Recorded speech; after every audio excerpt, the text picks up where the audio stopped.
Voici ces derniers mois l'état de la route qui relie Kribi à Campo. Un immense lac au milieu de la chaussée, de la boue et quelques creux parsemés ça et là. Preuves évidentes de l'inconfort du voyage qui rythme le déplacement de la quinzaine de journalistes venus pour une formation du 25 au 27 mai 2021 dans l'arrondissement de Campo sur les problématiques liées à la conversion des forêts. Et c'est ici à Ebodje que tout a commencé. Nous sommes ici à la chefferie d'Ebodje. Petit village tranquille, perdu dans les profondeurs de cette forêt équatoriale. Une localité paisible qui donne à voir, surtout à découvrir ses charmes naturels, constitués de ces géantes tortues marines, dont 5 espèces sur les 8 identifiées à travers le monde se retrouvent ici. Ce problème environnemental qui malheureusement fait si peu écho, mais qui le fera de plus en plus quand les arbres et les feuillages auront, n'est-ce pas, rendu plus écho, plus audible la voix des petites communautés qui jusqu'ici peinent à se faire entendre.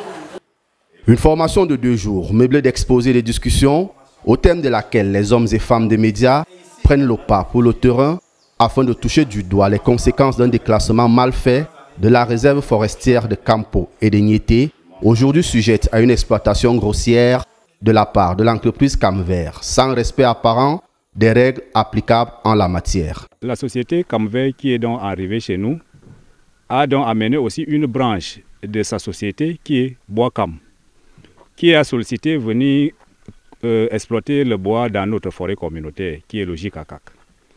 Et cette forêt communautaire qui a une superficie de 2011 hectares, auquel on a programmé exploiter ça au fur et à mesure, donc progressivement, c'est-à-dire bloc par bloc.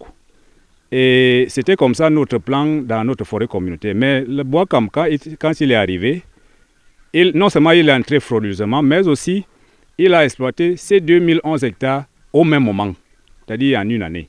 Véritable scandale qui interpelle à la fois les populations locales et les experts sur les questions environnementales qui portent ici haut leurs inquiétudes. On se retrouve dans la conversion d'une UEFA qui était certifiée et censée être gérée de manière durable et notamment sur toute la durée de vie de cette forêt. Et ça est un espace qui était destiné à être uniquement une forêt. Et donc aujourd'hui, on se retrouve dans un espace qui sera non-forêt. Et donc c'est un scandale en matière de gestion forestière. Quelle est vraiment la logique qui a prédestiné au choix de cet espace-là? Le couvert forestier des arrondissements de Campo et de Niété est aujourd'hui sérieusement menacé. Les 2 arrondissements représentent, en termes de superficie, près de 380 000 hectares. De 1988 à 2020, 120 000 hectares de forêt ont été détruits. La situation risquerait de s'empirer avec l'arrivée de Camvert si rien n'est fait pour sauver les populations locales.